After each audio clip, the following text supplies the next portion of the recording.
Hello and Happy New Year, everyone. My name is Abudu.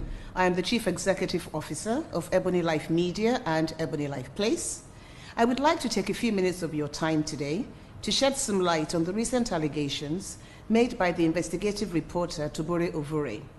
Tobore wrote the article titled Inside Nigeria's Ruthless Human Trafficking Mafia, which was published on August 12, 2014 by the Premium Times, her employer at the time.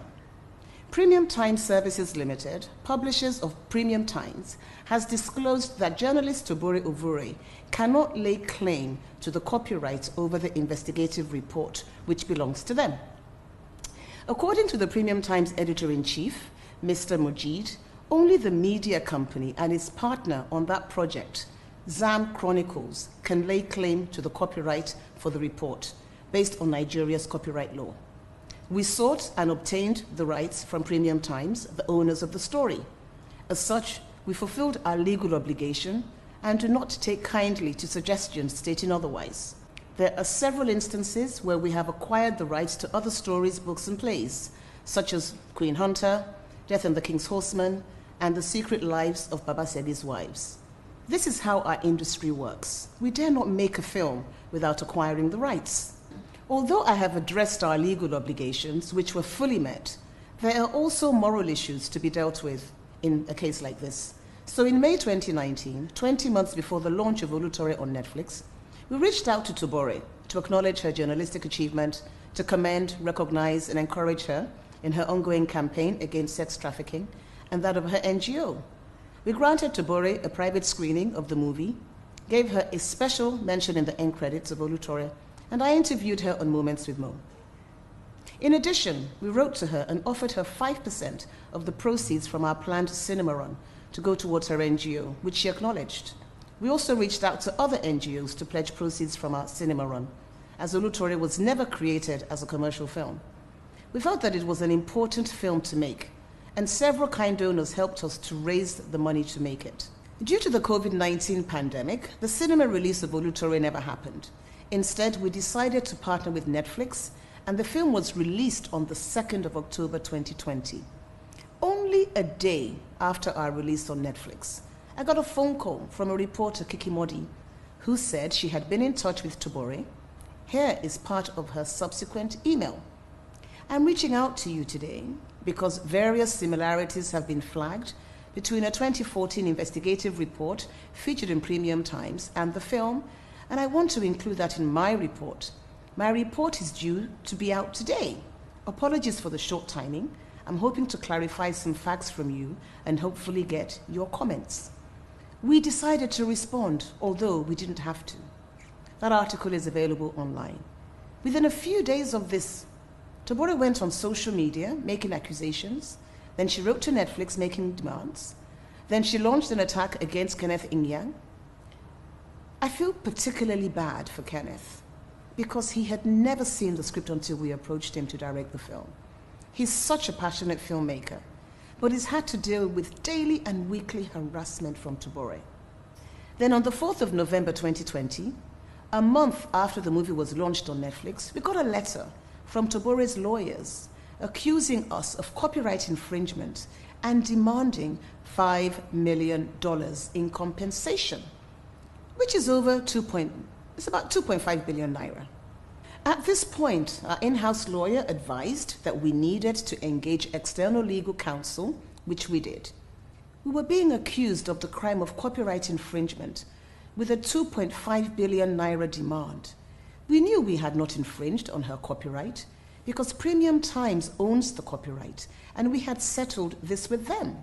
Secondly, we did not have 2.5 billion naira to give.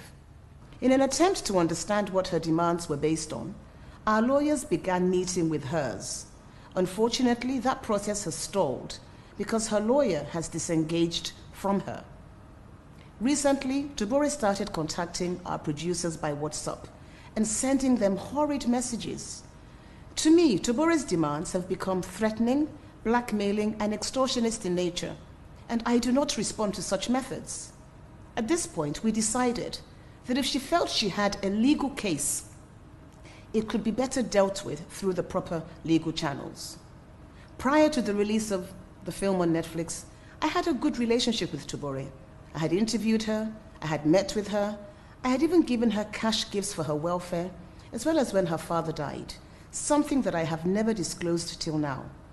On the 5th of July 2020, I received this message from her. Good evening, Ma. How are you, work, and the family? I hope you are well. Please remember my family and I in your prayers. My father went to be with the Lord on Friday, July 3rd, 2020. It's been a very difficult period for me. My dad and God was all I had. But now I'm left alone to myself. Thanks, Ma, Tobore. On the 14th of July 2020, I received this message from her. Good morning, Ma. Thanks so much for the money sent to me. I greatly appreciate your care and support. God bless you. I'm so grateful. I will keep you updated. So we had a relationship. She even sent me a message on my birthday in September 2020. And then, a few days before the release on Netflix, I sent her a text message. Hi dear, it's strictly on just Netflix, no cinema due to COVID. I promised you a cash gift towards your foundation, and I will still make it happen even though we did not have a cinema release. Get everyone to watch on Netflix. This was her reply. Okay, Ma, I'll look at how to get them to watch on Netflix. Most of them are not online and can't afford being on Netflix, but I'll get around it. Congrats, Ma. By the 3rd of October 2020, a day after the launch on Netflix, I couldn't reach Tobore. I sent her a text message saying, Tobore, my dear, trust you're well, I'm trying to reach you. Everything changed after the growing popularity of the film on Netflix. I have said this time and time again, but let me state it again for the record. Oloture is a story inspired by true events involving the work of scriptwriters, the development of characters, locations, situations and occurrences that were created by our writers. There was no Alero, Chooks, Linda, or Blessing in Tobore's newspaper report. Her boss was never in love with her, one of the several parts of the film that was created by our writers. Certain incidents in Oloture are similar to what happened to Tobore, and this is why she was given credit and why Premium's Times was given credit. However, Oloture could never be Tobore's life story, as she has claimed. Indeed, so many women from around the world are trafficked to Italy, have similar stories. Please, let's educate ourselves on how the movie industry works and how stories are developed and what inspires them. Oloture was made by a team of over 100 people, including researchers, writers, producers, our director, editors, actors, and crew. NAPTIP, the National Agency for the Prohibition of Trafficking in Persons, supported us with research, locations, and vehicles. One of our producers, James Amuta, had recently made an award-winning documentary called Nightfall in Lagos, which was all about prostitution. We brought him in on this project because of his experience. What Tobore experienced is what hundreds of thousands of women and girls experience around the world. The stats on human trafficking are horrendous, and we made this movie to shed light on this horrid trade. Earnings are estimated at $150 billion globally. 2/3 of this figure, about $100 billion, is generated from commercial sexual exploitation. The average woman trafficked for forced exploitation generates about $100,000 in annual profits. If there is one thing that I stand for, it is integrity. It's about working hard and always standing up for what I believe in. My entire team know me. Many of you out there know me. We do what we do because we love what we do. We have not exploited Tobore or anyone else, and we will not be exploited by anyone. The facts are clear. We have everything in writing, and we are prepared to defend ourselves against baseless attacks and legal challenges. We will not be intimidated because of the imagined financial success of this film, Oloture. However, our door is always open to have a conversation that is appropriate and right, which is how we began our relationship with Tobore. Anything else will be refuted and rebuffed, and if necessary, settled in a court of law. Finally, let me say that I have observed the sensationalized coverage and many of the comments on social media regarding this matter. None of it has been grounded in evidence that could be easily verified. The media did not even ask us to comment on the allegations before publishing them.